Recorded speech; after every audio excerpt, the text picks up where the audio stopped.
Hey guys, thanks for tuning in. This is Optibotimus coming at you with another video review. And today we're going to be taking a look at the new Unique Toys Soundmixer.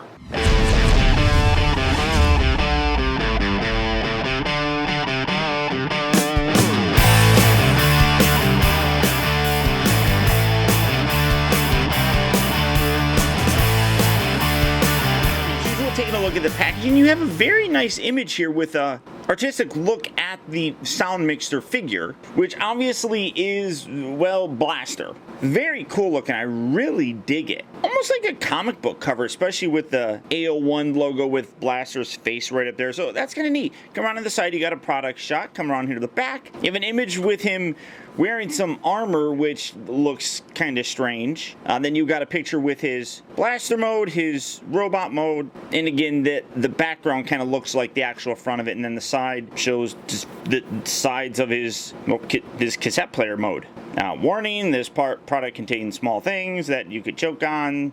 Soundmixer, really that's about it for the packaging on it, though I do dig it. I think it's nice looking.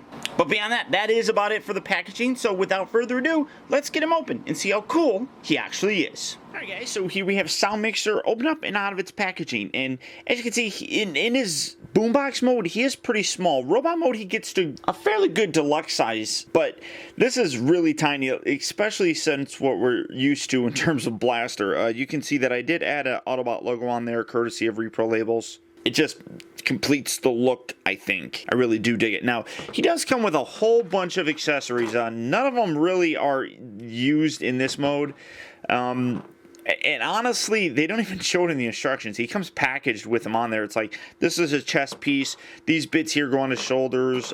Here's a little bit of goggles for him. And then he comes with like what looks like a Darkwing Duck gun, but it's kind of like a megaphone weapon or something like that. But none of these accessories I really care about. He does come with a tape that fits into his chest, and you can open it up just like that and remove it. Now, this transforms into his gun, but as you can see, it is considerably smaller than regular size cassettes. Now, this is Ravage, and they're all the same size, whether or not you have the original G1 or the classic one, they are the same size, but you can see how much smaller this gets. So this will not fit in there. It just kind of sits there. Maybe at some point in time we'll get little cassettes that will fit in him, such as Ram Horn or Steeljaw, but this isn't bad. I do like it. And then for the transformation, you just pull this out, straighten that out, straighten this out like that, then take this little section, fold this, bring this up, and you have his blaster, which nicely recreates, I think, how his original G1 blaster had that look, where it's a longer gun with the scope and everything. So that's cool. I do like that. This is a good accessory. These ones are really kind of goofy. I honestly don't even know what those are for, and the instructions don't show you anything with them. As I said, he just comes with them on, and you're supposed to go with it. But you can see the inside here. You got this nice molded bit with a bit of a semblance to how it would look to play an actual cassette. So tucking that back. But I mean, overall, pretty nice looking. Now, for a size comparison, getting these out of the way, here you have them next to the device label Soundwave, and this is a little MP3 figure or MP3 player, but this is what I use for my classic version of Soundwave. And as you can see, there is a big difference with this size as well. This is considerably smaller. So if you go with this is big. Even though if by comparing it to the G1, this is tiny. But you have all the nice little details. You got some button looking things right here. You got speaker looking things here. You come around to the side. These sort of look like ports that you would plug things in. So really nice, some good paint applications on here. And the plastic quality is very sturdy. There's a very strong thickness to this plastic. And I've said this before with a lot of Unique Toys that releases. With each subsequent release, they seem to get better and better. So I really enjoy them, and I really enjoy this guy as well. So that's, put that, is that all the way down? Yeah, but that's about it for the boombox mode. So first transformation, it's pretty easy to do and very similar to a G1 toy. First you want to detach this, then you're going to rotate this back, bring it all the way around here. This folds up and then folds across the top here, kind of resting right there. It doesn't really peg in or anything. Do that on this side as well. This one, though, actually does seem to stay down a little bit better than this one does. Come around here to the front, take these legs, kind of loosen them here, and then loosen them down there. They peg in very securely, and then just rotate these all the way out. Bring these legs down, then rotate the top section here, come down here to the legs, do some rotating as well. You want to bring this whole section around and keep the knee bent, so you're just rotating it at the lower section. Take this, rotate this in and around just like that, then take the foot, fold it down, then fold it out like so. Do that on this side as well. Bring it all the way down, rotate this around, get that out of the way, rotate this, there we go. Then fold out the feet down that way and rotate that. So what you basically did was create a heel on the back section here, which really helps to stabilize them, and then the ankles can actually pivot outward so you can get a much wider pose like that. Coming up to the top, you got these arms. Pull these out just a little, and then take these, straighten them out. Oop, drop them. That's part of the instructions. Pull them out like that. Fold out the hand, and then rotate these bits. Rotate that in, then rotate that around like so. So do that on this side. Rotate the hand out. Rotate this down. Spin this around. Rotate that at the elbow. Bring it around like so. Straightening out as you go along. Keep everything nice and pretty looking. Come around near the back. Fold this. You're going to rotate this section around. Rotate his head. Bring it up. Lock it in. And here you have Blaster. As I said, very simple kind of G1 transformation. But when it's done, creates a very cool looking robot. And this guy's robot mode is absolutely awesome. Clearly, this is a Blaster figure, and we have needed a nice classic Blaster for a long time. I know Blaster is a huge fan favorite, and I know there's a large population out there that even want a masterpiece figure of him. I don't know if we'll get one ever, not an official one, but this looks really cool. If this was upscaled a little bit, you could probably pass this off as a masterpiece. I mean, everything on here really is quite impressive and really does give a Blaster look and feel. You can see some great paint applications like here in the back. You got some nice gray paint right there. You come around to the side, and again, all those little bits that would look like ports that you would plug into the side of a boombox are there. Some nice silver there. You come around here. The only thing that literally it was missing was an Autobot logo, and that's easily fixed with repro labels, and it really does complete the look. Now, this is his gun, obviously. Like I said, he's got all these other little things. They clip on, and I said that this was like a visor. It's not even a visor. It just sits on the top of his head. So you got that. You bring this on, clip that on. You got these, I'm dropping them, his little shoulder bits. I think they go like that, maybe. Something like that. Yeah, there we go. Get his other one out of here. Peg that. It just slots on here. A lot of these just slot on. These kind of clip around the sides, and this clips around his head. And then he's got his Darkwing Duck Gun. Honestly, I have no clue whatsoever this is supposed to represent, but that still kind of looks cool. I don't really think it's necessary, and I wish they would have explained what these come from. Maybe it leads into another a repaint that they might do of this figure at some point in time. I have no idea, but for me, this is the figure that I'm gonna. You can even really repaint this, I don't think, to give us a Soundwave. I don't think you could do that. It just, that I don't really feel would look all that good. This whole section here does fold forward, in case you were wondering if I was fiddling with it too much. It moves forward so that you can get a nice range of motion with his legs. But I don't think you can do a Soundwave with this, simply because it will look too weird. But setting this all off to the side and putting him there for some size comparisons. First, here we have him next to my device label Soundwave, and as you can see, he is a little bit smaller. I don't also have his shoulder cannon here. He is smaller than the Soundmixer figure is, but this is what I've used for the longest time as my classic Soundwave, and I don't think it bothers me really all that much. Kind of like it, actually, mostly because I like Blaster more than I like Soundwave, so I like Blaster being a bit bigger. And for one more comparison, here he is next to another guy who would have an appreciation for the finer musical arts that are out there, that being Jazz. And again, you can see that Jazz is a little bit smaller, but Blaster was a pretty tall robot when he became one, and I think that is nicely represented here. So that's why I really do say that this is a very classic version of the Blaster character. The first articulation, he has all of it that you would expect. The head is on a bit of a ball joint. You can get it looking up and down just a little bit, left, right, all that stuff. He kind of does have a long neck peg, but that's not too bad. Rotates here at the shoulders, moves in and out.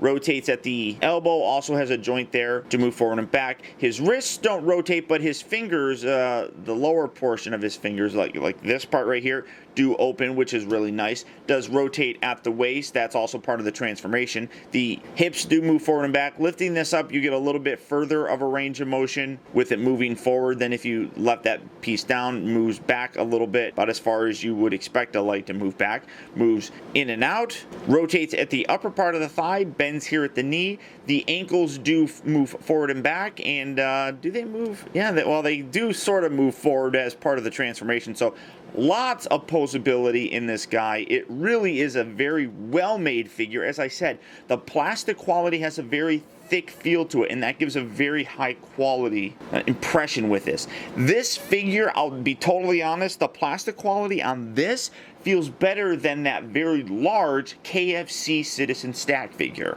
It really just comes down to a thickness of the plastic, it feels like. And this guy absolutely has it. I'm zooming in so that you can take a look at the face. I really do think that the face sculpt is really cool. The one thing that's a little bit weird is this almost pearlescent sort of dome piece. It's not bad, and I'm noticing that it looks like my Autobot logo is a little crooked, and that's going to drive me nuts. But that's a little off-putting because there's no other piece on him that has that dome color, I guess. I really do wish that he had a different paint job on that. Maybe some more silver, I guess. But I don't know, I guess it kind of stands out a little bit from the actual face and doesn't look like it all just blends together. So I guess that's not too bad, but you can see some nice blue paint right up in here. So a lot of really nice paint details on here. I'm actually really very impressed. These little vents right here are also painted silver, which just makes it stand out from the regular gray plastic as well. So really impressive detail on this guy. You're getting a very nice and high quality figure, I believe. I'm gonna transform him back to his blaster mode. Get it, blaster mode? You're gonna take this, rotate this head around, bring this around just like so, and then bring this up, tuck that in, give that a nice little push, that locks that into place. Come here to these arms. You're going to basically grab hold of these arms and rotate them to make the whole thing swivel out. It makes it a little bit easier. Then bring the arm or the hands up in like so. Then bring this whole section, collapse this all the way up. Make sure that that piece is right out there. As you rotate that out, that brings out that little section right there. Then we're going to just take this, collapse that in just like that. Do that on this side as well. Again, you're just going to rotate this out and it unfolds pretty much everything. It's pretty easy to do.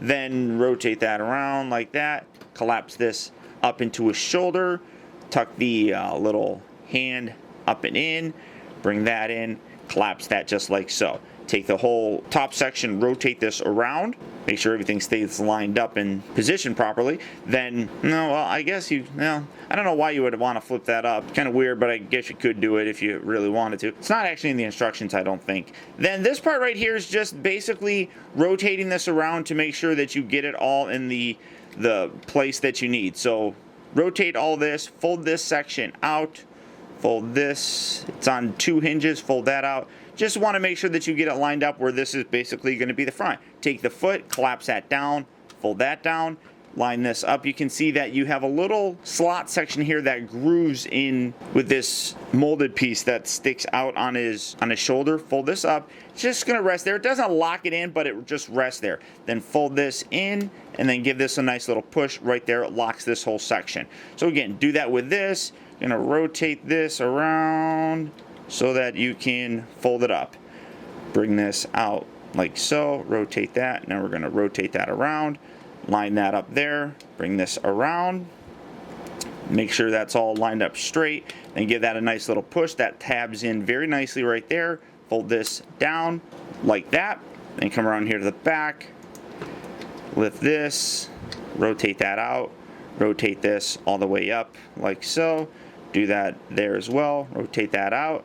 And then these two bits right here just hook together. And like I said, you can leave this up or down. If you leave it down, it doesn't really mess up the look or anything, but it kind of sticks out a little bit more there, so it's personal preference. But here you have Blaster back in his boombox mode. And then with this gun, you just want to take the scope, collapse that down, rotate this around like so, take this section here, tuck that down, and then bring this down and around just like that. That slots together. There you have his little cassette back. You can open that up, put that in there. And the unfortunate nature of things is I don't think that you can fit two in here. So if they ever did release like a steel jaw or a ram horn form, you won't be able to fit them all in there, and it doesn't collapse or anything. So you're pretty much just stuck with one that can fit in there. But I really do like this guy. As I've said before, Unique Toys time and time again with each release improves their products. Starting all the way back with their first initial couple releases, you really can see how much they've grown and how good their products have gotten. As I said, this has a very thick, heavy feel to it. Nothing in here in terms of plastic feels thin, thus giving a cheap feel. As with all third-party products, there may be some minor imperfections, like I'm noticing right here there's a little bit of a plastic flash. That's always going to happen because these aren't really all that assembly lined properly, but things like that are minor, and almost every place that you're going to get a third-party figure from will have something like that. But this guy stands out and is really very impressive. As I said, I would almost like it if they upscaled this and make this like a masterpiece scale. It would be great.